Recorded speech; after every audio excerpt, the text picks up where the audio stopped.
আচ্ছা, কখনো কি মনে হয়েছে ইউটিউব বা নেটফ্লিক্স কিভাবে ঠিক পছন্দের সিনেমাটা খুঁজে দেয়, বা অনলাইনে কিছু কেনার সময় একদম মনের মতো জিনিসগুলোই চোখের সামনে চলে আসে কিভাবে? এই সব কিছুর পেছনেই কিন্তু কাজ করছে আর্টিফিশিয়াল ইন্টেলিজেন্স বা এআই।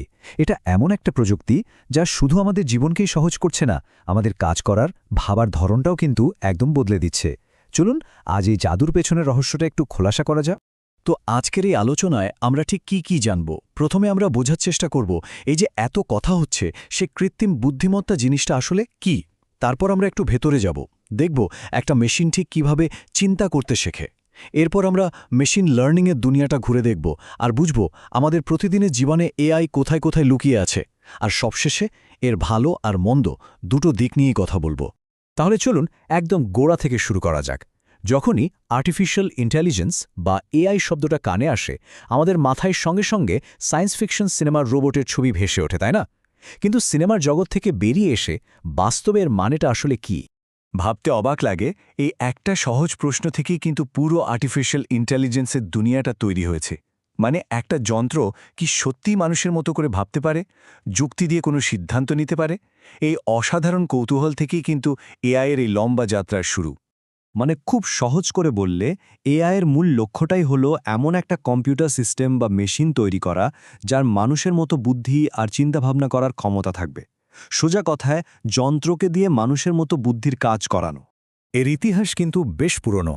সেই ১৯৫০-এর দশকে বিখ্যাত গণিতবিদ অ্যালেন টিউরিং একটা দারুণ পরীক্ষার কথা বলেছিলেন, যেটাকে বলা হয় টিউরিং টেস্ট।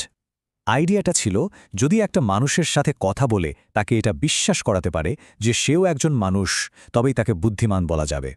এর ঠিক কয়েক বছর পরেই ১৯৫৬ সালে জন মেকার্থি প্রথমবার আর্টিফিশিয়াল ইন্টেলিজেন্স শব্দটা ব্যবহার করেন, আর তখন থেকেই এই প্রযুক্তির একটা নতুন অধ্যায় শুরু হয়ে যায়। বেশ, আমরা তো জানলাম এআই কি, কিন্তু আসল প্রশ্নটা হলো এটা কাজ করে কিভাবে। একটা যন্ত্রকে মানুষের মতো চিন্তা করানোর জাদুটা আসলে কি? মজার ব্যাপার হলো, এর পেছনের কৌশলটা কিন্তু আমাদের নিজেদের মস্তিষ্কের মধ্যেই লুকিয়ে আছে। ভাবা যায়, আমাদের নিজেদের মাথাটাই হলো এর অনুপ্রেরণা।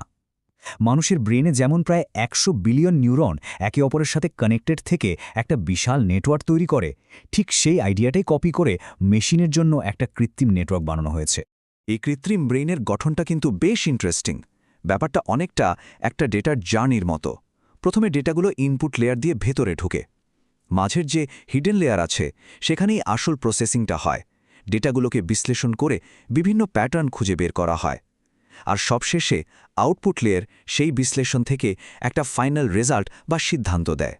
এখন আমরা এমন একটা জিনিস নিয়ে কথা বলবো যা আজকের দিনের এআইয়ের একেবারে হার্ট বা হৃৎপিণ্ড। এর নাম হলো মেশিন লার্নিং। এটাই সেই ম্যাজিক যার মাধ্যমে একটা মেশিনকে আলাদা করে কোড না লিখেও শুধু ডেটা থেকে নিজে নিজে শিখতে আর সময়ের সাথে আরও স্মার্ট হতে সাহায্য করা হয়। জানেন, মেশিনদের শেখারও কিন্তু বেশ কিছু স্টাইল আছে।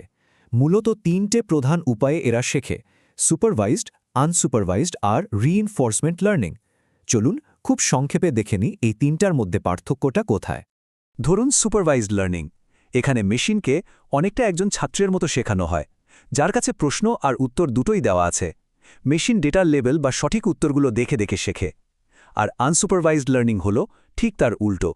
এখানে মেশিনকে শুধু একগাদা ডেটা দিয়ে দেওয়া হয়, কোনো উত্তর বা লেবেল ছাড়া। তাকে নিজে থেকেই সেই ডেটার ভেতরের প্যাটার্ন বা মিল অমিল খুঁজে বের করতে হয়।